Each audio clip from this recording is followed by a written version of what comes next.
Il y a des jours où on se dit, bon, pour tourner ce plan, il faut être vraiment en danger, il faut être vulnérable. Qu'est-ce qui me reste comme moyen d'obtenir cette fragilité? Pas dormir.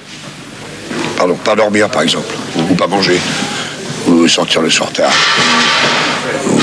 Il y en a même, j'en connais, qui sont allés jusqu'à boire. Et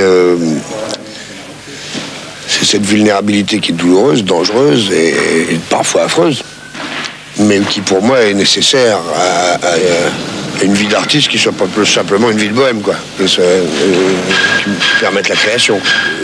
Simplement, je pense que sans la douleur, il n'y a pas d'initiation, on n'apprend rien, quoi. Si on n'a pas mal, on n'apprend pas. Tant que vous n'êtes pas brûlé à une flamme, vous ne savez pas ce que c'est que le feu. À mon avis. C'est ce que je ferais maintenant si j'avais des enfants très jeunes. Mais quand j'ai eu les miens, j'ai pas eu de présence d'esprit. Mais maintenant, si j'ai un bébé, à 6 mois, je lui brûle les doigts avec un briquet, il ne touchera plus jamais. Hein. François Léotard, bonsoir. Bonsoir. Alors nous venons de voir votre frère, Philippe, dans un extrait d'une émission de 1986 où il parlait de façon très émouvante de la nécessaire vulnérabilité de l'artiste. Il était comédien, chanteur, écrivain. Et pour le définir, je vais me permettre de reprendre le poème que vous mettez à la fin de cet ouvrage, très bel ouvrage, à mon frère qui n'est pas mort, chez Grasset. Et il y a ce poème qui, je crois, dit beaucoup de votre frère. Jusqu'ici, j'ai réussi à ne pas faire comme tout le monde. Mais là, je renonce, post-scriptum, excusez les cendres. Il est mort le 25 août 2001, à 3 jours de ses 61 ans. Et c'est vrai qu'il n'a pas fait comme tout le monde, c'est le moins qu'on puisse dire, mais vous non plus. Parce que quand même, vous avez réussi à être ministre de la Défense et ministre de la Culture. Ce qui a permis à votre frère de réaliser ce que je considère comme un chef-d'œuvre, cette phrase. Moi, je suis ministre de la Défense, j'échangerais bien un missile contre un pétard. Voilà. Je trouve que quand même ça c'est assez beau et on peut rester pour l'éternité avec une phrase comme celle-là. Alors vous avez quitté la politique, c'est pas la politique qui vous a quitté et depuis vous êtes écrivain et vous publiez La Nuit de Caïna. Alors un livre chez Grasset qui est l'histoire de 2 hommes qui tombent amoureux d'une femme, Caïna. On est en Algérie en 1957. Moment bien sûr de la guerre d'Algérie.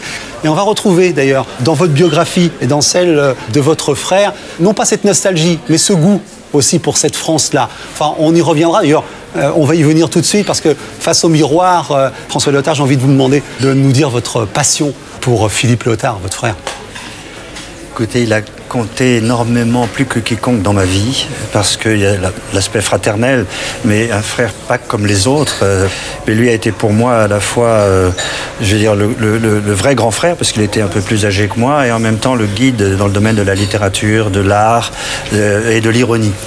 Alors bon, on va essayer de retracer un peu l'itinéraire de ce rebelle en partant de sa naissance, hein, tout simplement, à Nice, et puis de cette fratrie du côté de Fréjus et de vos origines. Oui, c'est-à-dire qu'en fait, c'était très étrange comme famille, parce qu'il y avait 4 filles et puis 3 garçons. Et quand on posait la question à ma mère, qui était corse, vous avez des enfants? Elle dit oui, oui, j'ai 3 garçons. Silence. Et donc c'était très, très dur pour les filles, mais en même temps on était tous les 3 extrêmement soudés, à la fois dans les bagarres éventuelles, mais dans les désirs. Philippe avait par exemple un regard sur les jeunes femmes que nous avons tous partagé parce qu'il était amoureux sans arrêt. Mais vous le dites, quand jeune, c'était le roi de la plage. Ah, il était, toutes les filles, si j'ose dire, étaient amoureuses de lui, beaucoup plus que de moi ou de mon autre frère, naturellement. Il était très beau, il était très très beau, et il avait un talent pour les émouvoir, pour les faire rire, parce qu'il était très drôle. Moi, je ne suis pas drôle du tout. Lui, il était très très drôle. Et donc, il paraît que c'est une bonne technique pour essayer de draguer. Bon, il savait faire. Mais il y a quelque chose peut-être qu'on ne connaît pas très bien, c'est cette maladie de Bouillot, qui est importante quand même dans son histoire. C'est là où il a lu. C'est-à-dire qu'il était immobile. Je ne sais pas exactement la nature de cette maladie, mais on est obligé de rester immobile. Et là, toute la bibliothèque de mes parents, qui était très, très, très riche, très, très variée, il a passé son temps à lire. Et je crois que c'est là qu'est venue une part de sa culture. Alors, ce qui fait qu'il a aimé la nuit, il a aimé le jazz, il a aimé l'alcool, il a eu des nuits mouvementées. Il vivait la nuit, en fait. Il se levait, si j'ose dire, le soir, ce qui rendait les choses difficiles avec les femmes avec lesquelles il vivait. Et il vivait la nuit, un peu comme cette espèce de bande qui avait Patrick Devers, Gainsbourg, tous ces gens-là. Et Coluche également était un peu ensemble et vivait la nuit en grande partie, c'est vrai. Alors Coluche, un jour, il couchera dans son garage. Oui, il a dormi. Coluche. Il y a un moment, il a eu cette vie nomade comme ça. Mais il dormait aussi dans sa voiture, Philippe. Oui. Il avait une espèce d'énorme voiture américaine et il dormait dedans. Et de temps en temps, il passait devant l'Assemblée en criant François, qui c'est qui garde le magasin? Il était 3h du matin. Et alors, évidemment, les gendarmes l'arrêtent et ils lui font faire le tour à pied parce qu'ils avaient vu qu'il était un peu parti. Et un deuxième tour ensuite. Et après, ils l'ont ramené chez eux, très gentiment. Ah, les gendarmes, en ce temps-là, étaient très compréhensifs. Alors, en tout cas, il voulait, bien sûr, faire du théâtre, mais il ne voulait pas être acteur. C'est un peu par hasard qu'il est devenu acteur. Oui, c'est exact. Et avec en plus un affrontement un petit peu entre deux personnalités, Ariane Mnouchkine et lui, qui pouvaient difficilement coexister. Et, vous savez, il a fait fonder le théâtre antique de la Sorbonne avec Ariane Mnouchkine, ensuite le théâtre du Soleil. Et il a commencé par le théâtre. Sa première passion, c'était le théâtre. Et après est venu le cinéma et la chanson. Mais c'était d'abord le théâtre. C'était un homme de théâtre parce qu'il aimait être sur les planches. Mmh. Alors, le cinéma. Alors, par quoi ça commence?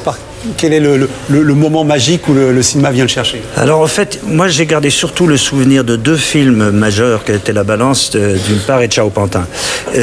C'était très curieux et puis un peu, alors là il avait un rôle très très modeste dans French Connection, le début de French Connection. Mais je ne sais pas comment c'est venu, je sais qu'il intégrait tellement le rôle qu'on lui proposait que... Quand c'était un film policier, c'était vraiment un policier. Quand il faisait une balance ou un proxénète, on le prenait vraiment pour tel. C'est très curieux, c'est que c'est peut-être ça aussi qui l'a tué, c'est qu'il s'est jamais distancié des rôles qu'on lui proposait. Il était la personne qu'on lui demandait d'être. Vous voulez dire que par exemple pour French Connection, son rapport à la cocaïne qui l'a amené à avoir des ennuis judiciaires était né un peu de cette situation-là? Oui, sans doute. Vous savez, il avait pas un jour sans une ligne, c'est un jeu de mots que tout le monde comprend. Oui, et je pense que entre l'alcool et ça, si vous voulez, il y a eu une espèce de... Pas de descente aux enfers, mais c'est vrai qu'il y a eu une addiction qui était terrible parce que c'était une carence de la volonté que je conseille à personne. Hein. Mais chez lui, c'était l'amour de ce qui est bon, de ce qui est agréable.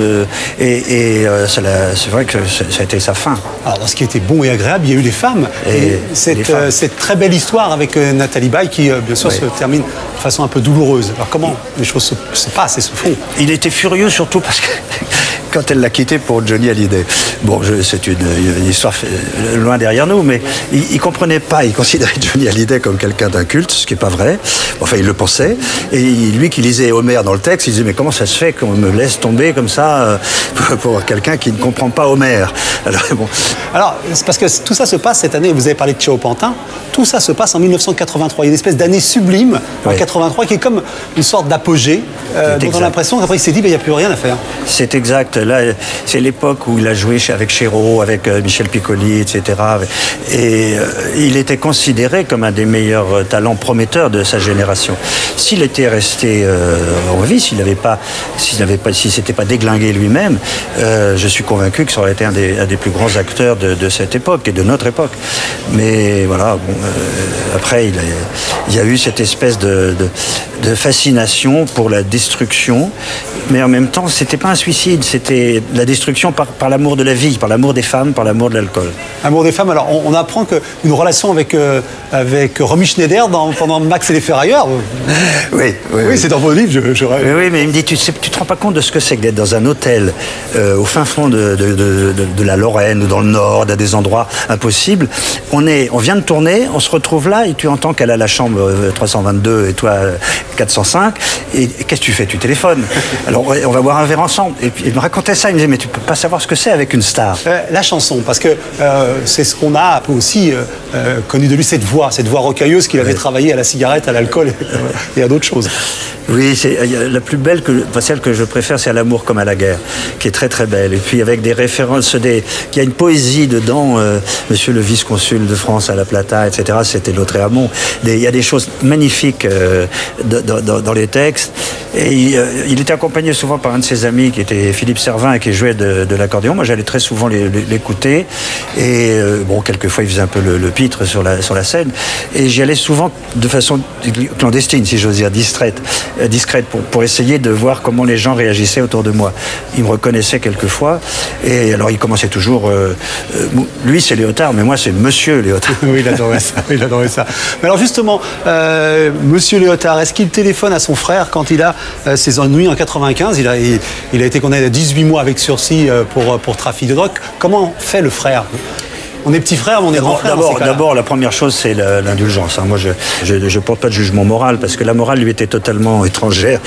Mais je pense que c'est une bêtise. Si vous voulez, la destruction du corps, tout le monde s'y attend, on sait que ça vient. La destruction de l'intelligence, c'est dommage. C'est ce que j'essayais de lui dire. Je veux dire, le corps, on s'en fout, on sait bien que ça finit comme ça. L'intelligence, tu n'as pas le droit de faire ça. Parce que la fin, c'était aussi ça, naturellement. L'alcool détruit l'intelligence. Et c'est dommage, c'est bête, quoi. J'ai essayé de lui expliquer, mais ça ne rentrait plus. Alors, on a vu l'homme, l'écrivain, le comédien, l'amoureux, mais le père. Il était père, et quel type de père était-il? Alors, il a des enfants, vous êtes tonton, hein? Oui. Écoutez, ça a été un moment de très grand bonheur pour lui. Et je le revois encore à la closerie des Lilas avec sa fille, mais discutant avec les serveurs, rigolant, etc., la mettant sur ses épaules. Et alors, bien sûr, elle riait beaucoup, et il est resté très, très attaché à sa fille, et qui elle-même l'est toujours très, très, très, très attachée à lui, et qui c'était quelque chose de très, très beau. Il a découvert tardivement la paternité, après avoir eu toutes sortes d'aventures sentimentales. Il a senti qu'il était capable de créer, au-delà de l'écriture, au-delà de la musique, un être humain. Et ça l'a bouleversé. Alors, pour terminer, une parenthèse qui vous a même surpris, c'est cette espèce de secret Clara.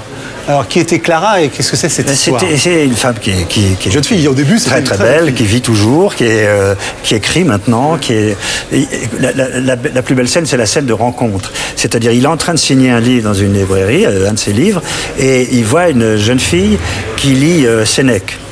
Et alors il se lève, et elle est tellement belle. Dès qu'il voyait quelqu'un comme ça, il se lève et il part. Alors que les gens attendaient. Il part avec elle. Et ils ont vécu ensemble pendant un moment. Et elle était violoncelliste en même temps. Et je crois qu'il l'a vraiment aimée. Et je sais pas. Il y a beaucoup de zones que l'on ne connaît pas chez lui. Ce qui est beau d'ailleurs. Moi je trouve ça magnifique. On ne peut pas tout connaître chez un être humain. Alors, comment avez-vous appris sa fin? Qu'est-ce que vous en savez? Moi, j'étais représentant de l'Union européenne en Macédoine. C'était très dur. Il y avait une guerre civile et j'essayais de faire la paix. Et un jour, je sais plus, quelqu'un est rentré dans la chambre où je me reposais un soir, ou dans l'après-midi, je sais plus. Quelqu'un m'a dit, j'ai tout de suite compris. J'ai pris le premier avion. D'abord, j'ai éclaté en sanglots. Il n'y a rien à cacher. Ça m'a bouleversé. C'est probablement le plus grand choc que j'ai reçu dans ma vie. Et c'est peut-être cette disparition. Vous savez, il a voulu se faire incinérer. Et il y avait beaucoup d'acteurs, beaucoup de comédiens qui étaient là. C'était très, très émouvant. Et comment dire, c'était la mort du clown. Vous savez, la mort de celui qui a fait rire, la mort de celui qui était gai au fond. C'était extrêmement émouvant. Moi, j'étais à côté de mon autre frère. On pleurait comme des madeleines. C'était très, très dur. Bon, et puis il y a cette espèce d'idée que quelqu'un qui a autant créé peut d'un seul coup disparaître. C'est une idée incompréhensible. Et c'est pour ça que moi je dis il n'est pas mort, il reste, parce que j'ai écrit ce livre en écoutant ses chansons. Et il était derrière moi. Le livre que je vous ai passé tout à l'heure, il a écrit à toi mon frère qui m'a dit qu'il ne faut pas mourir. Il ne faut jamais mourir. C'était beau et c'est pour ça que j'ai écrit ce livre. Et c'est vrai, en tout cas, grâce au livre, grâce à ce témoignage et grâce à ce livre. François Léotard, à mon frère qui n'est pas mort chez Grasset. Comment un petit frère parle si joliment de son grand frère? Et votre roman, La nuit de Caïna, chez Grasset, où on peut voir transparaître en filigrane l'image de votre frère et de cette passion dont vous avez parlé. Merci beaucoup. Merci beaucoup, François Léotard.